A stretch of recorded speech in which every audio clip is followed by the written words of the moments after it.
human beings, I feel like we have a lot going against us romantically now. There's so many reasons for something not to work. Like access that exes have to you now because of social media, like all these options that you have, all these dating apps, all those things that are made to make something not work. Now imagine that you surpass everything and you're the minority. You're the 1 out of 100 that found the other half of their heart. And now that you fucking done that obstacle course, now someone's gonna tell you that because of fucking invisible lines on the ground,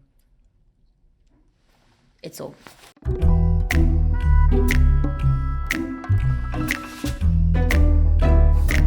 It was me, Vegyn, shout out Vegyn, and shout out Rogét, mad sick producers, talking about life and about love and about long distance relationships and about how much that sucks, about when you feel like you found a home in somebody. And then, because of reasons that you can't control, you guys are ripped apart. I think both of them were on keyboards, but with different sounds. And I was sitting, just rocking, and then it came. It's really dope when it's like that, when you don't have to write. Because sometimes you have to write shit down. I say inspiration is like a faucet, and God opens it, and it's like, and it just comes out, and you don't have to write shit. And then sometimes it's drips, and you have to build a song. But that day, the faucet was open, so it was just like a vibe. Hand on the Bible. I think you're the love of my life. I'm spiritual. I've also, like, I'm from a religious family. You know, it's a saying. It's a natural saying when people say, I swear to God. Like, there's just more validity behind what you're saying if you're willing to put your spirituality behind it. So it's just knowing that the love you have for somebody is that deep. Even God knows I love you. Baby, could you hop on a flight to find me? I feel like I need you tonight beside me. When you miss somebody and everyone else sucks, that's joy. That's like happiness. That's home. And when you're away from the person you love the most, it doesn't matter where you are, you'll still feel like you're missing something. Like in Spanish, when you say, I miss you, you say, tú me haces falta. Me haces falta, but if you translate it back in a literal sense, it means that I am missing something of mine. I'm missing something from me, like a piece of me is missing. So I think that's why it's important, because then when that person comes, if that love is really true and it's organic and it's reciprocated, then it feels like you're whole. You're still a world away, and you're still waiting for your papers. Be feeling like the government wants us to break up. It's not just about two people, it's about families. I know my parents are the loves of my life. Like they're the greatest love I've known so far. When I see what's happening and you see those articles, and sometimes those people that are wrongfully accused or being wrongfully persecuted, you don't understand the background, you don't understand what they were running from. It's easy for me to see those articles and see that on TV and see a little girl that's my complexion that looks just like me when I was a kid, and it crushed me, because that's trauma in the making that someone else is causing. It's easy to control people when they don't unite. So I feel like that statement in general, even when taken out of the context of the song, the government wants us to break up, is pretty applicable in not just romantic relationships, but in life, in social situations, and wanting to make change, and activism, and everything. If people unite more, then I feel like there will be more change. iPhone XXX FaceTime saves us. When you're not in person and you have needs, you can get on the phone to take care of your needs. It's not the best alternative, but fuck, man. If the love of your life is half a world away, you gotta take the wins that you could get. It's like personalized porn. Directly from the person that you want to see most. I feel what you feel when you're far away. When you're far away. When you're far away.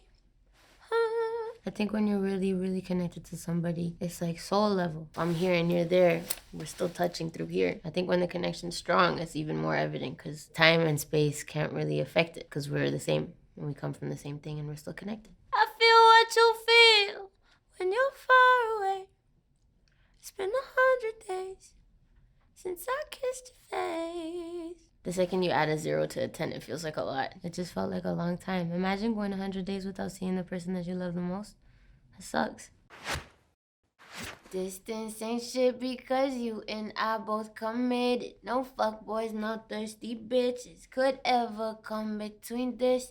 It's different, we trust each other. We both been fucked by old lovers. That's such a weird thing, that trust with somebody, that you're not even concerned about any insecurities you might have felt before. So it's that safe spot where you're like, oh, this person knows that I've been hurt before, and they understand, and they're just so transparently open with you that you're slowly taking off your armor and being like, okay, like this feels like this feels safe. I've only felt that twice. This might sound ass backwards, but I feel like it's easier when you're dealing with two people that have been fucked over because you know what it's like. So I know you're not gonna do that to me. But if you're dealing with somebody that's never experienced it or never been on the receiving end, I feel like it's hard because they wouldn't even understand how much hurt they're gonna cause if they were to betray you. Your sex, it helped me recover. Icebox, but you brought me summer. If you're gonna ever forgive someone for cheating, that's a feat on its own. That forgiveness is a feat. But going a level further and then trying to get back to that space where you guys were in before is the worst. And so then when you're stuck in that drama and stuck in this like awful thing, and years later you meet somebody that makes you feel wanted again or safe again, or it's different. It feels like it's been raining for months, and then you get this one sunny day where you're like, oh, this is what sunshine feels like. I forgot what sunshine feels like. It was fucking freezing, and you're lit. I'm a mama, I'll never hurt you. I'm a mama, I don't deserve you. I would never swear on my mom unless it was something like solid, like for sure. And since this is a proverbial, theoretical song, then I felt comfortable doing so. I would never do that with anything that I doubt. For a dude, hell no, I would never do that. Never. But that safety, that level's goals, where you're just like, no, hand on the Bible, on my mama, this is it. This is love. This is it. This is us. I'm beloved, don't even know your worth. Life before is just a blur. You know when you're moving on and you have your baggage and you're trying to move on and you might meet somebody, but that person, for whatever reason, you can't shake this. You can't shake the past. I hope and I feel and I hear from others. When you find that, it makes everything else irrelevant. Like every other ex I had, every other tribulation I went through, it's irrelevant because this is peace. If anything, it might make it worth it. Like all the pain made it worth it because I feel like I'm a better human for me and a better human for you. It's so cheesy. Fuck.